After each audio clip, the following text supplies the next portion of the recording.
Barakatah Yahweh Shai. Barakatah Yahweh. Barakatah Yahweh. Barakatah Yahweh Shai. All right, shalom, shalom. First and foremost, I'd like to give all praise, glory, and honor be to Yahweh, Bahasham, Yahweh Shai, Bahasham, Rakah HaKodash. Double honors to the apostles and elders of Great Millstone who rule well and teach well.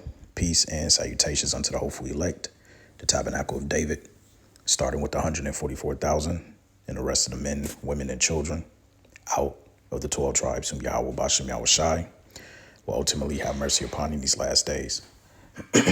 All right. I'm your brother Matizabath from the branch of the Great Millstone here in Melbourne, Australia. And I wanted to take this opportunity through the Spirit to show you, which the title of this lesson will be something on the lines of even Blue Letter website proves that the mark of the beast is the RFID microchip. All right.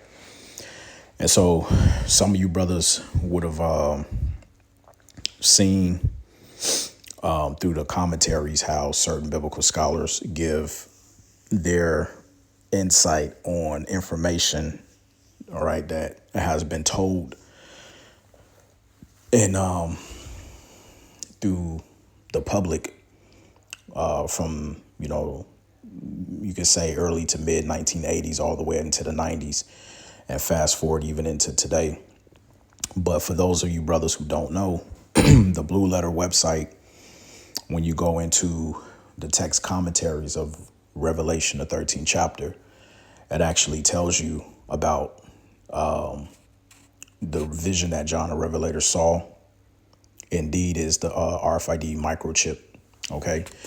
And through the Spirit, I've been meaning to do this lesson for a minute now. And the Wada Yahweh Bashem Yahweh Shai for putting the Spirit on me to be able to use this opportunity to go into this lesson. So without further ado, if you are on the Blue Letter website and I chose to use it on the actual website, you can also do this in the Blue Letter app as well.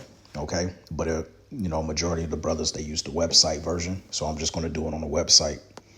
But if you type in Revelation chapter 13, all right, and verse 16. And it's going to take us there to that verse. Now, on the left-hand side, when you go to tools, okay, it's going to give you a list of tabs here. And we're going to click on the tab where it says commentaries. Okay, and it's going to give us these extra additional tabs here. And we want to click on the first tab at the top where it says text commentaries.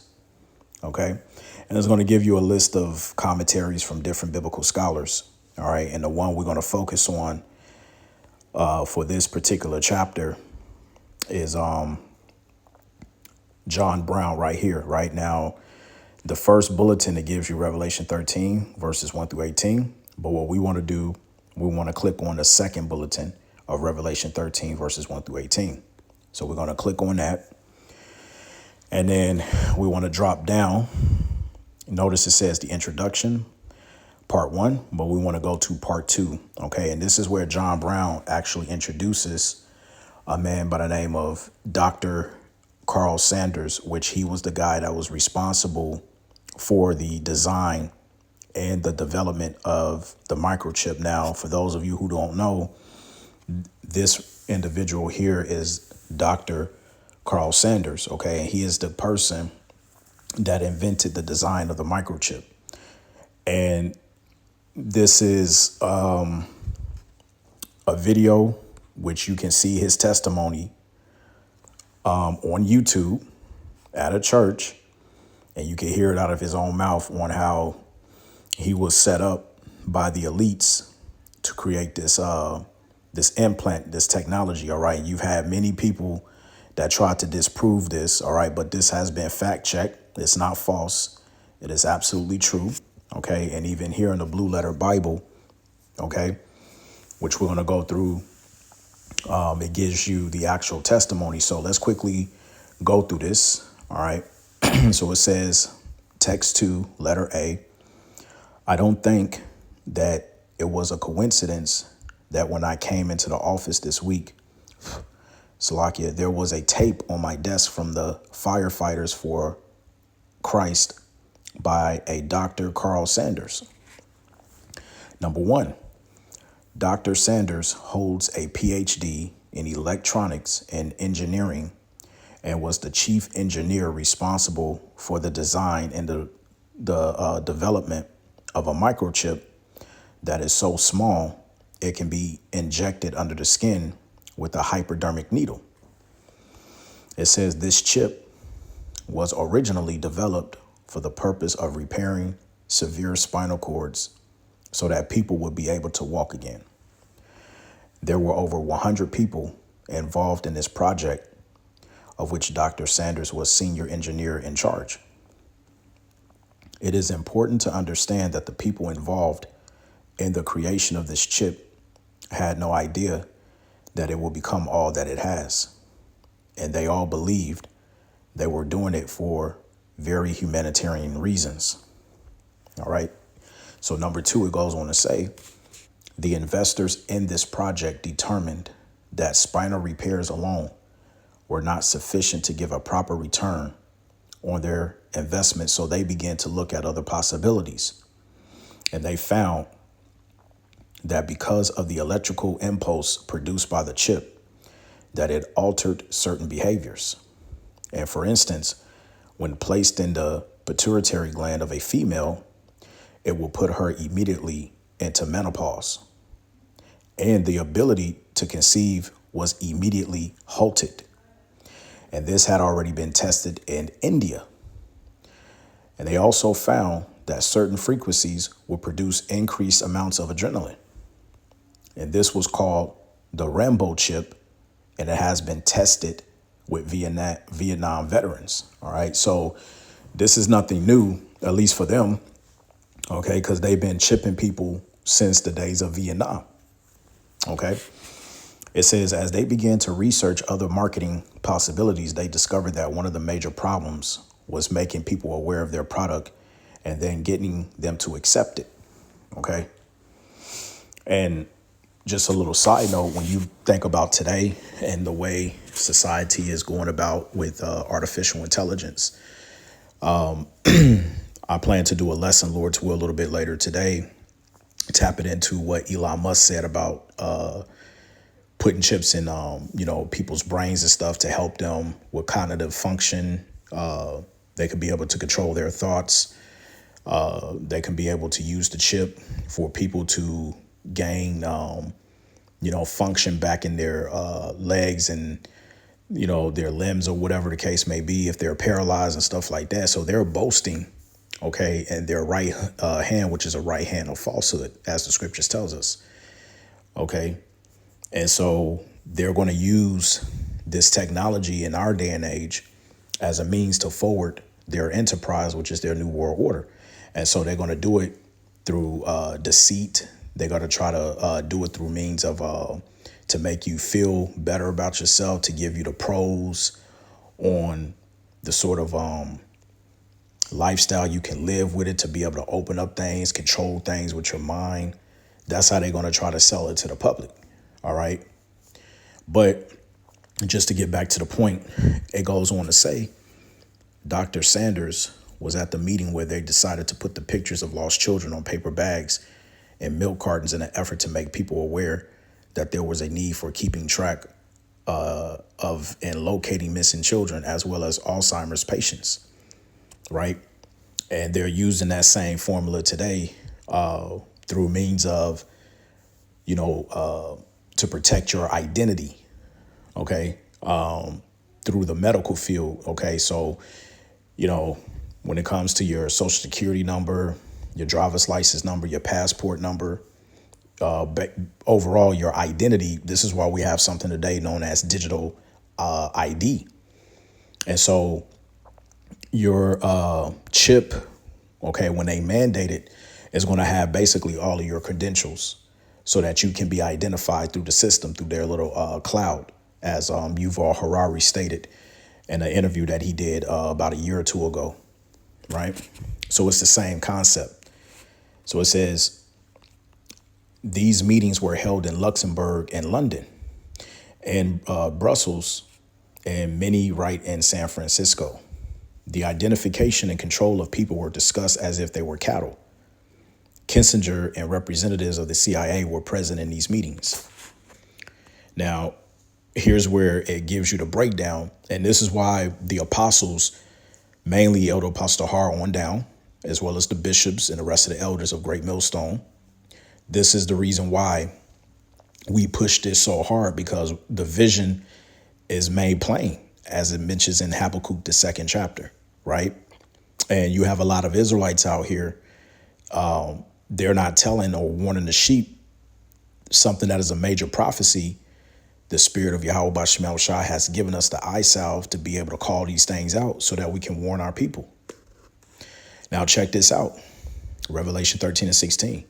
And he calls the all, both small and great, rich and poor, free and slave or bond, as it reads in the KJV, to receive a mark on their right hand or in their foreheads. So it's about to give you the breakdown. Number one, Strong's G 5480, charagma, a thing carved, sculpture, graven work. Then when you go to the root word of charagma, which gives you Strong's G 5482, charax, to sharpen, to a point through the idea of scratching. This sounds a lot like a hypodermic needle piercing the skin.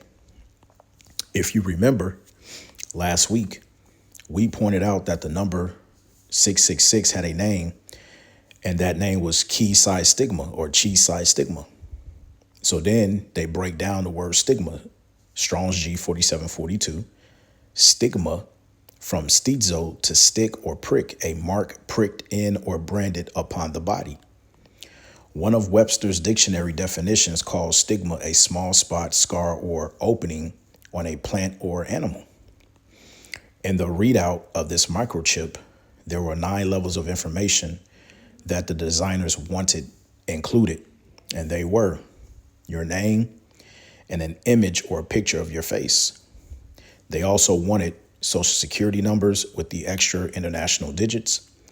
A fingerprint identification was also to be included, physical description, family history, your address, criminal record, occupation, income tax information. Then it gives you the further root word, Strong's G 5481, character, and an expression, the exact expression, the image of any person or thing, marked likeness, precise reproduction in every respect, facsimile. This microchip has exactly that, in an express image of its recipient. And recently, under the new healthcare program, they are talking about the womb-to-womb positive identification. There are bills before Congress right now and others that have been passed that will allow a microchip of identification to be injected in your child at the time of birth. The president was given this authority and control under the Immigration Control Act, Section 100 in 1986. But it just doesn't stop there, because I believe there's a video too where let's go here. Let me look it up. Where it says that former president, what's his name? The last president before Trump, Biden, rules on the microchip for the Senate. Okay, now let's watch this. This is fair use. All right, so this is Joe Biden, and this is the conversation that he has with one of the senators, or I think he was a senator as well. One of you brothers can correct me if I'm wrong. All right, and this was uploaded 15 years ago, but this was way back, all right, then, and this is what Joe Biden had to say on the matter.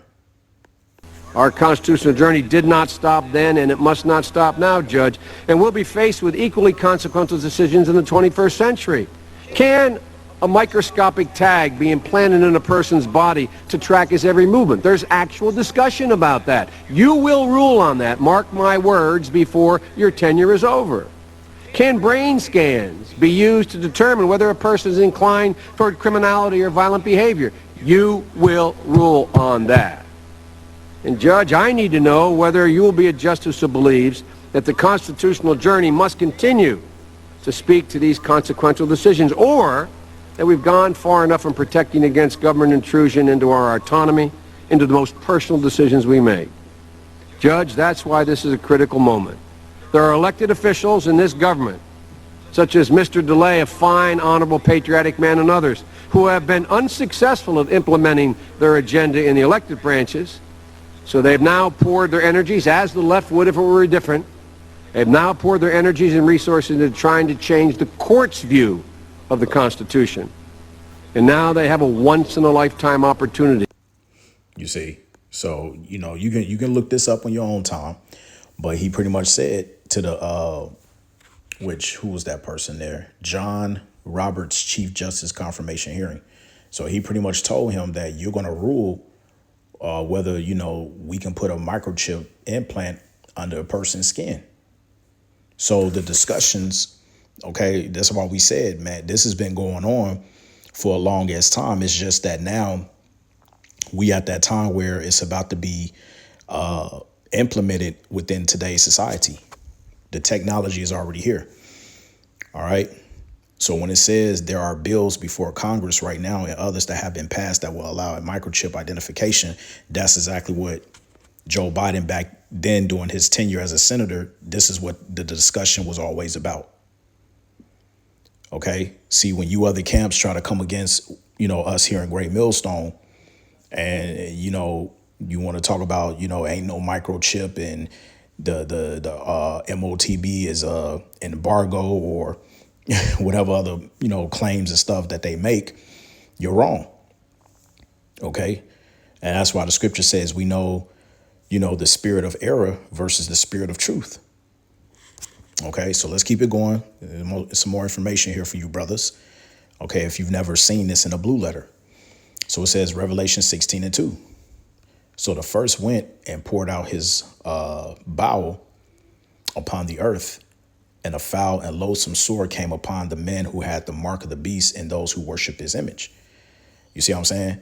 So now, because Revelation 16:2, which we got to start bringing this out more, but Revelation 16:2 also proves that it's talking about a microchip, and here's why.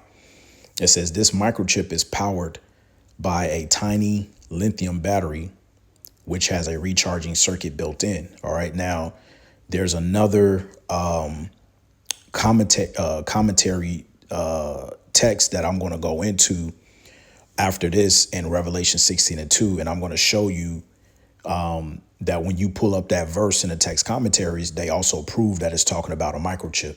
All right.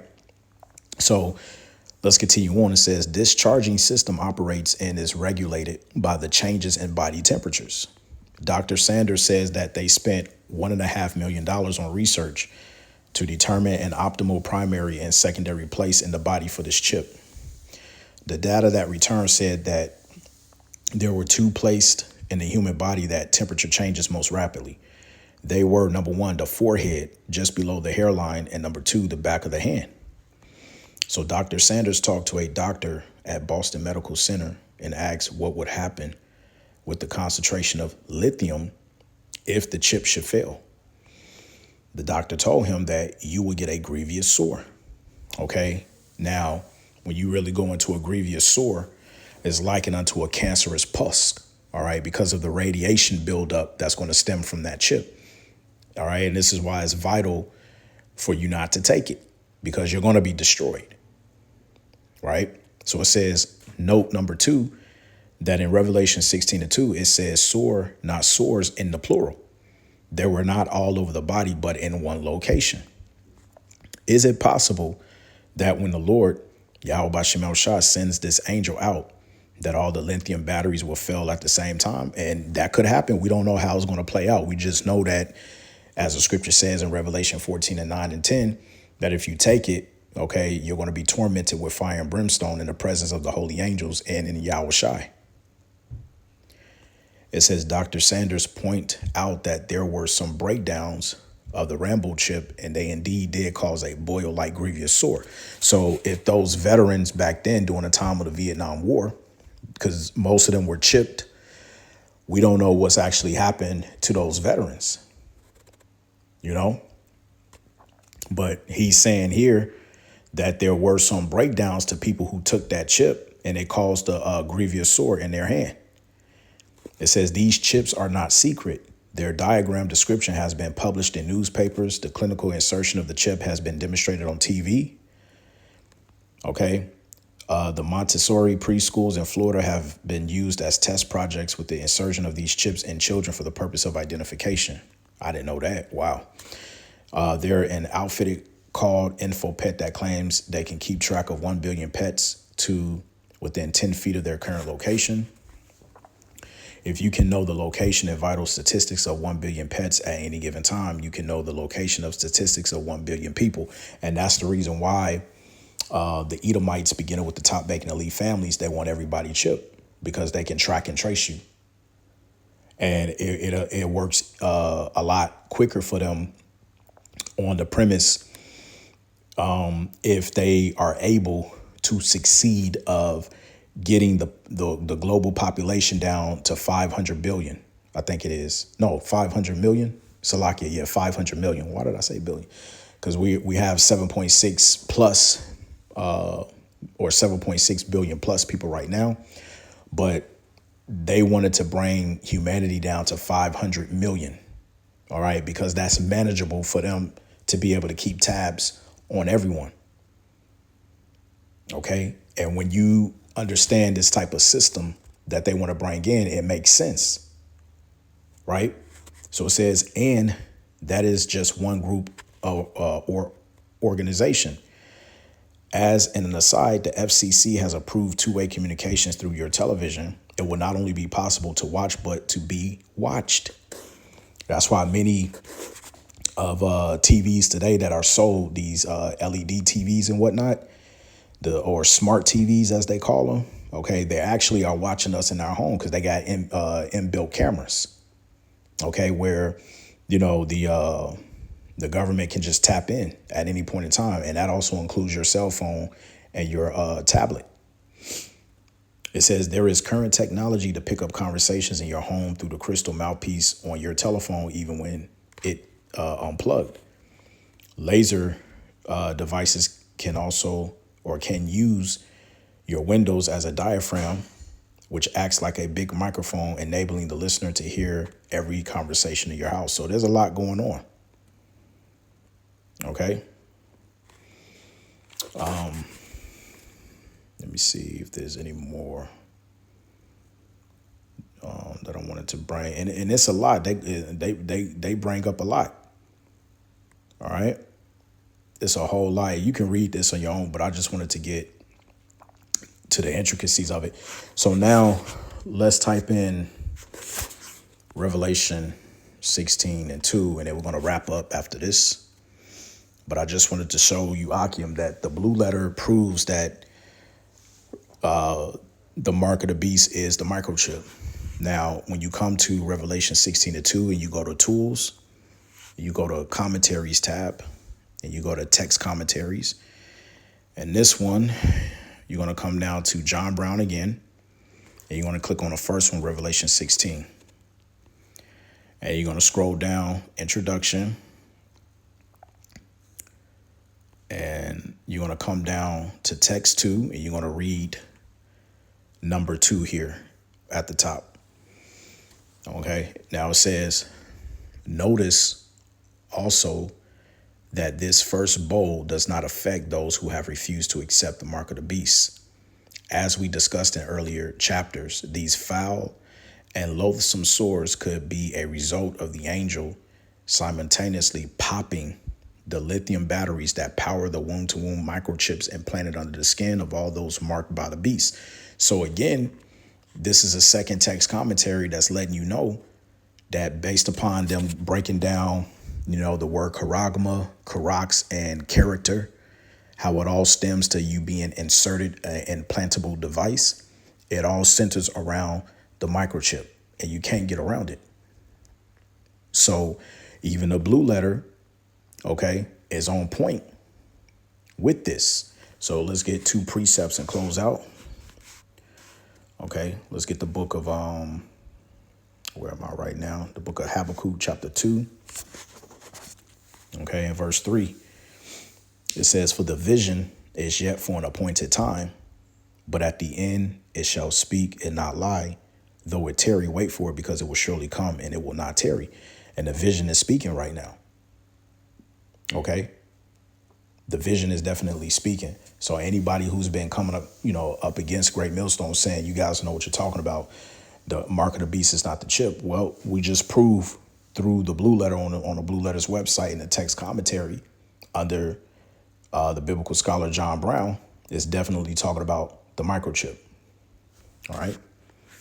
And then we're going to close with the book of Ezekiel, chapter 33. Okay. And verse 33. It says, and when this cometh to pass, lo, it will come.